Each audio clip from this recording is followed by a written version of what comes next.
One more lap was all Lando Norris needed to win back-to-back Grand Prix.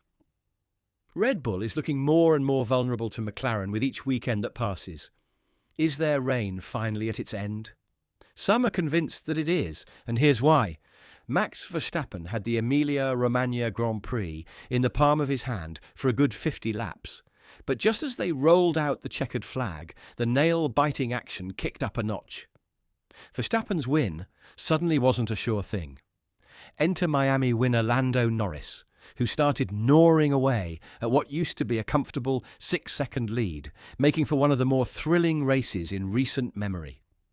By lap 55 out of 63, the gap shrunk to 2.4 seconds. Just one lap later, it was down to a mere 2 seconds. As the checkered flag waved, Verstappen crossed the line a hair's breadth away from the McLaren, just 0.7 seconds ahead. Lando Norris had something to say about that heart-stopping finish. It hurts me to say, but 1 or 2 more laps, and I think I would have had him. So tough. A shame. I fought hard, right until the very last lap, but just lost out a little bit too much to Max in the beginning. He was much better in the first stint, and obviously in the second stint we were stronger, but it just was a tough first half and a much better second half, and 1 or 2 more laps would have been beautiful, but just not today. Since the dawn of 2022, the burning question in every Formula One enthusiast's mind has been whether anyone could take on the terrifying duo of Verstappen and Red Bull Racing. And, after a stellar second place in China, a triumphant victory in Miami, and another dazzling P2 for Norris after an electrifying sprint to the finish line, he and McLaren burst through the scene as the only contender that could rewrite the narrative of dominance. And if the Imola showdown serves as a crystal ball, with just a few hiccups ironed out, McLaren might just be the team to watch this season. Many people didn't expect us to still be able to improve so much and to catch up with Red Bull. I don't think we're at their level just yet, Norris said. As we kind of saw today, they still have areas where they're better, and maybe some areas where we are better now, which is a good sign. I think there's going to be tracks where we can be stronger. I'm still looking forward to a couple of those tracks.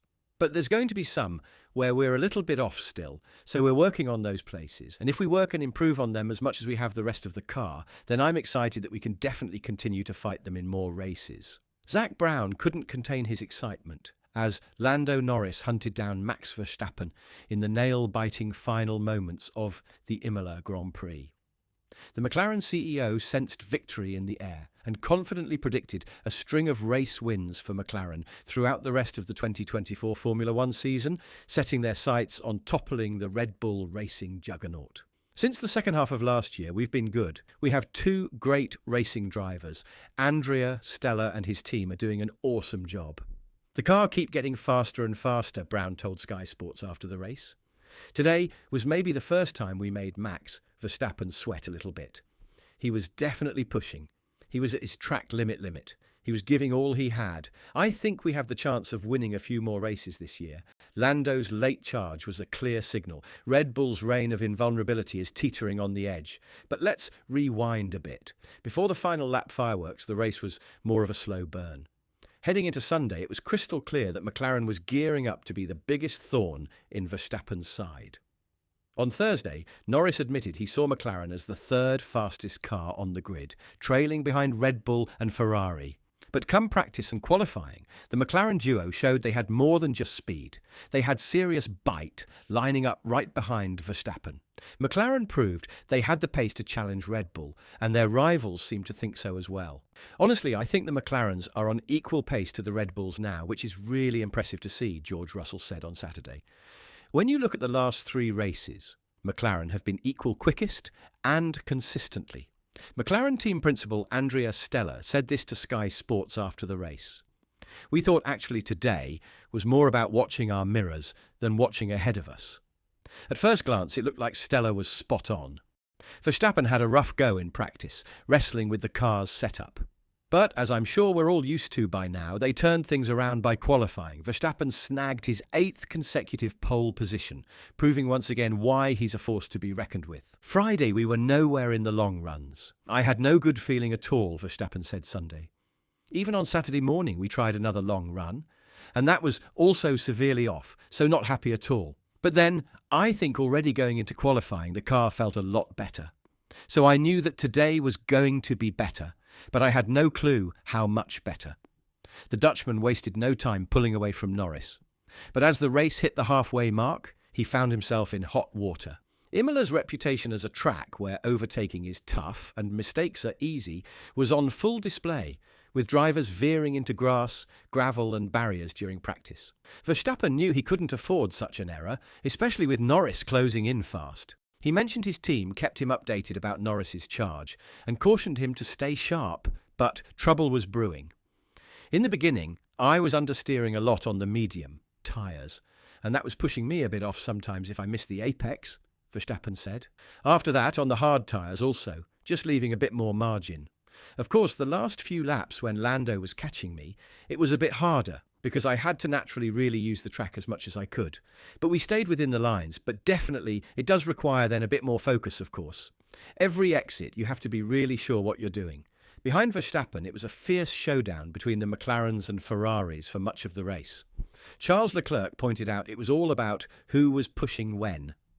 Norris was the first among the front runners to pit, swapping to hard tyres on lap 24. He rejoined the race behind Sergio Perez, a position that could have jeopardised his podium chances if not for McLaren's blistering pace. In a stunning move, Norris zipped past the Red Bull on the inside at turn 1, keeping his podium hopes alive. Despite his impressive performance on track, Norris revealed he wasn't comfortable as soon as he switched to the hard tyres. Feeling sluggish, he asked his team for feedback on where he was falling short, sensing he couldn't push much harder. Whenever he tried to up the pace, he experienced understeering, oversteering or tyre lockups due to the tyres not being in the optimal temperature window.